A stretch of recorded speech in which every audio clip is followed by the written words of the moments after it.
നമുക്കിന്ന് വലിയവർക്കും കുട്ടികൾക്കുമൊക്കെ വളരെ ഹെൽത്തി ആയിട്ട് കഴിക്കാൻ പറ്റുന്ന ഒരു മത്തങ്ങ റാഗിയുടെ കുറുക്കിൻ്റെ റെസിപ്പി എങ്ങനെയാണെന്ന് നോക്കാം.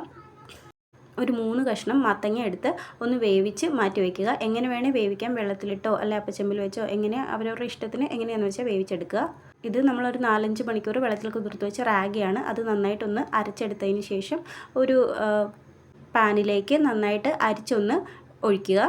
സാധാരണ കുട്ടികൾക്കൊക്കെ റാഗി കുറുക്ക് ഉണ്ടാക്കുന്ന പോലെ തന്നെ കുറേശ്ശെ വെള്ളം ഒഴിച്ച് നന്നായിട്ടൊന്ന് അരിച്ചെടുക്കുക. അതിനുശേഷം ഒരു 4-5 പനങ്കൽക്കണ്ടം കൂടി ചേർത്ത് നന്നായിട്ടൊന്ന് കുറുക്കിയെടുക്കുക. നന്നായി കുറുകി വരുമ്പോഴത്തേക്ക് നമ്മൾ വേവിച്ച് വെച്ചിരിക്കുന്ന മത്തങ്ങ നന്നായിട്ടൊന്ന് ഉടച്ചിട്ട് കുറച്ചൊന്ന് ചേർത്ത് കൊടുക്കുക. മത്തങ്ങയുടെ ടേസ്റ്റ് നന്നായിട്ട് ഇഷ്ടമുള്ളവരാണെങ്കിൽ നമ്മൾ വേവിച്ച് വെച്ച മുഴുവൻ മത്തങ്ങയും ചേർത്ത് കൊടുക്കാവുന്നതാണ്. എൻ്റെ മക്കൾക്ക് അത് വലിയ താല്പര്യമില്ല, പിന്നെ എങ്ങനെയെങ്കിലും കഴിപ്പിക്കണമല്ലോ, അതുകൊണ്ടാണ് കുറച്ച് ചേർത്തിരിക്കുന്നത്.